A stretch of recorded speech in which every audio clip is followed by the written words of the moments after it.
Welcome to Thunder Bay Live. I'm here today with Keith Hobbs at Renaissance Cafe. And Keith, welcome back. First of all, it's been a long time since we had a conversation. Yeah, Happy New Year. Although it's the first time we've been together since the New Year, I think. So. Yes, well, it's been a long time. It's been a great year so far for Thunder Bay. I want to talk to you, Keith, today about the bridge. Two bridges actually. Let's start off with the Nipigon Bridge. As you know, and people out there know, we had that little incident where and can you explain to them exactly? I don't want to explain it. I want you to explain if you know what happened to that bridge, so people out there know it's not. They're blaming everybody, engineers, this person, that person. What did happen out there? Yeah, I mean, we haven't heard the engineering report on it, but apparently some bolts went with the cold weather, which is a little frightening in itself. But they've got it back to one lane of traffic each way, and we're imagining that bridge will be fixed up.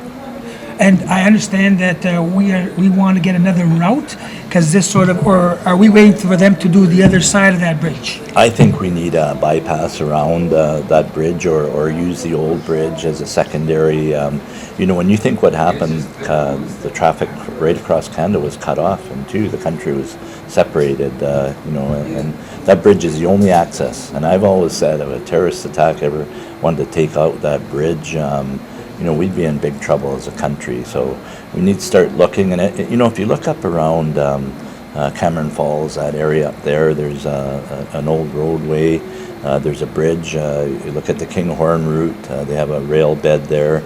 There's lots that could be done. And when we're talking about connectivity with First Nations and the mining that's coming out, I think it might be a good opportunity to work that all in. I don't want to see a secondary highway built so that we're cutting off Scriber Marathon, Terrace Bay, and they're, without commerce. That's not what I had in mind when I said it. I just think we need to bypass that bridge somehow, in case of an emergency at the very least.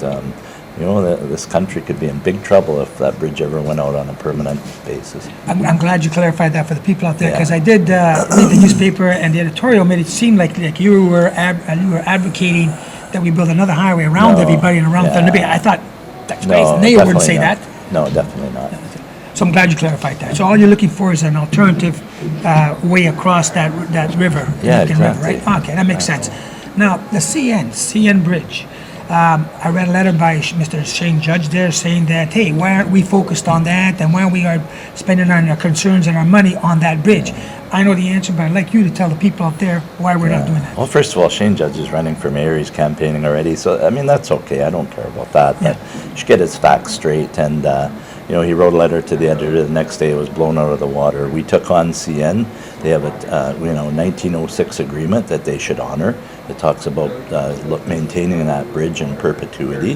They haven't done that. And, now a judge has told us that we get access to the bridge, which they've never allowed us to have. So our engineers can look at it. They said it's not going to be an expensive multi-million-dollar trial. It can be done by application, which is awesome because it can all be done by paper. That saves our taxpayers millions of dollars. And it's also does not tie Fort William First Nation land claims to the bridge, which was a red herring, and the judge agreed with that. And the judge awarded us our costs, so it hasn't cost City of Thunder Bay any money. CN has had to pay our legal bills. Wow. So in hindsight, we did the right thing as a council. We made a good decision, and I think the judge slapped CN on the wrist, and that's only the first phase, mind you, of this process. But this process isn't going to take 5 or 6 years now to get through the courts and drag through the court. So it was a victory for Thunder Bay. That bridge is not owned by the City of Thunder Bay. So I'm going to say to Shane Judge and others, why the heck would the City of Thunder Bay spend taxpayers' dollars fixing a bridge that we don't even own? And you know what? To even talk about a new bridge right now could give CN ammunition. Saying, well, Thunder Bay recognizes that they need a new bridge. Why should we pay for the old one? So, there's a lot more to it than just blurting out statements. And the thing with Shane Judge and the concerned taxpayers, it always comes down to the event center. Every argument, even the CN Bridge, always comes down to the event center for some reason. That argument always rears its ugly head. Well, I'm glad you clarified that, because a lot of people out there don't realize that CN is actually responsible for that bridge. And you're right. Why should they I'll give you an pay? example. We have an agreement with Fort William First Nation dating back, I think it's 1914 or 1910, somewhere around there, that we maintain the Mission Road in perpetuity because it goes up to Loch Lomond, which was our water source. Last year, we had to pay $1 million to upgrade that road for them, and we did it because we signed an agreement, and we honored that agreement. And that's what CN should be doing. We've said that all along. You sign an agreement, whether it's 100 years old or not, it's still an agreement. It's like the treaties with the First Nation people. We signed those treaties 100 years ago, hundreds of years ago. They're still valid to this day. So don't break your promises, don't break your treaties. We don't, as a city.